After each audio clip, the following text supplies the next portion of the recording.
Биринчи бул дары каражаты тарабында болгон мамлекеттик саясат. Бул бизде жарандарыбызды жанагы сапаттуу, эффективдүү дары дармектери менен камсыз кылуу.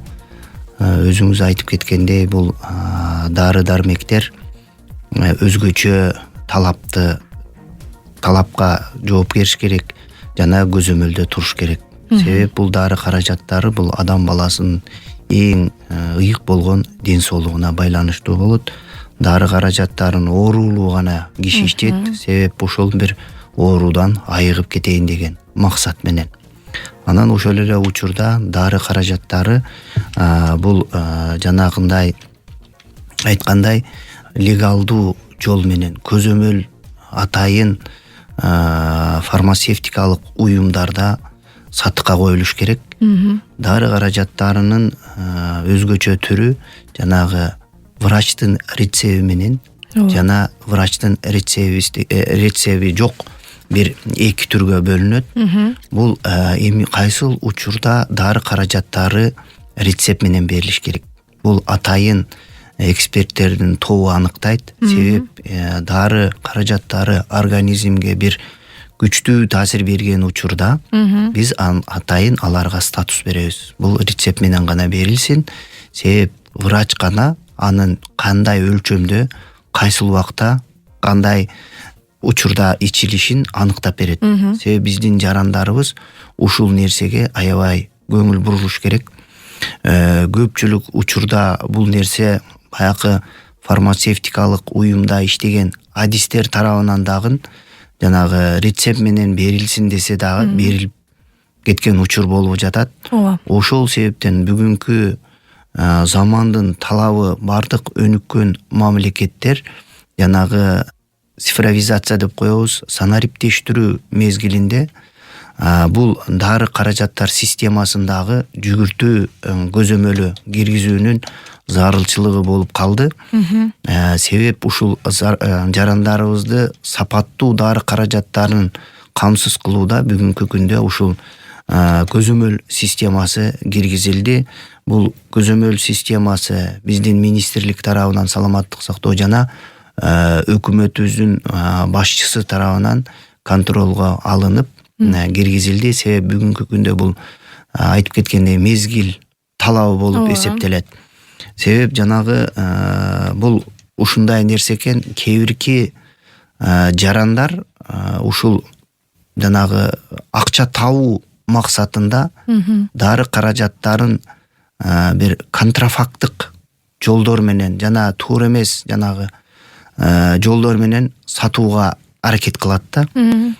Ушундай көрүнүштөрдү бөгөт коюу максатында ушул система бүгүнкү күндө киргизилип жатат деп айтам. Жакшы. Бул система бүгүнкү күндө иштей баштады. Бул системаны айта кетсек, этап менен киргизүү каралган. Себеп жанагы айтып кеткендей дарылардын түрлөрү көп. Ошол себептен жанагы ар бир таңгакчага QR код же болбосо идентификациялык код болот. Ошол себептен биздин жанагы өзү мурунга чейин айтылып келген Кыргыз Республикасына дары каражаттары 97% импорттук жол менен келет. Ошол себептен биз жанагы дефицитке же болбосо таңкыстыкка жол бербеш үчүн биздин мына ошол фармацевтикалык заводдор 9 ай убакыт сураган. Себеп 9 айдан арасында булар жанагы өзүнө бир тапшырмаларды алып, мисалда биздин мамлекет үчүн моунча дары керек деп биздин фармацевтикалык уюмдарыбыз алар менен келишим түзүп, анан ар бир таңгакчага ушул QR коддорун коюп, бул өзүңүз айтып кеткендей, бул кайсыл фармацевтикалык заводдо чыгарылган, кайсыл дары, канчалык жанагы мөөнөткө чейин колдонсо боло тургандыгы толук ушул жанагы идентификациялык коддо маалымат жазылат. Ошол себептен акырындап биз ушул 1 жылдын ичинде ушул биздин токтомдо каралган этап менен баскыч менен ушул дары каражаттарын акырындап ушул системага киргизип, келерки жылдан баштап бул системага толук кандуу кирет. Себеп бүгүнкү күндө бизде жанагы идентификациялык коду жок дарылар уже буга чейин кирген да. Себеп талап мына кечеги токтом кабыл алынгандан баштап уже күчүнө кирди.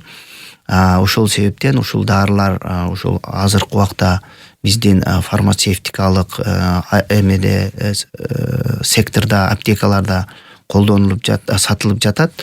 Ошол себептен биз бүгүнкү күндө биринчи эле жанагы буга чейин көтөрүлүп келген маселе бул элибиздин коопсуздугу деп айтып келгендей, бул жанагы бир жат көрүнүш чыкты.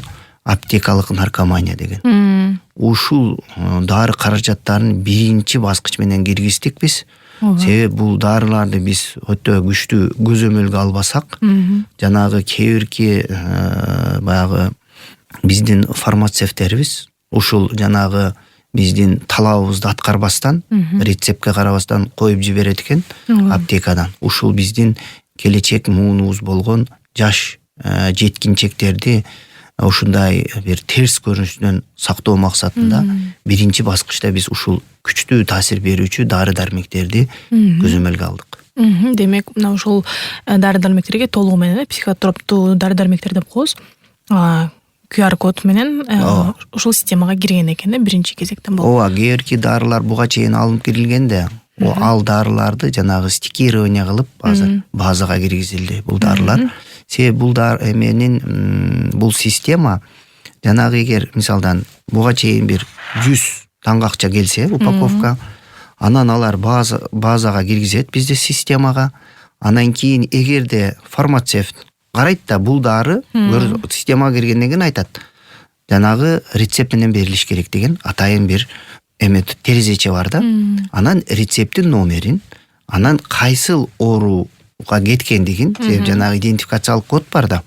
Ошону киргизип, эгерде мисалы биздин фармацевт ушул талапты аткарбаса, көрүнүп калат. Себеп бул талап аткарылган жок деп. Анан кийин биз билебиз. Сенде буга чейин мисалдан мындай шарттуу алганда 100 таңгакча бар эле. Муну система менен кетти, муну кайда кетти дегенде мисалдан жоопкерчиликке тартканга жана толук кандуу көзөмөлгө алганга бизге шарт түзүп берет.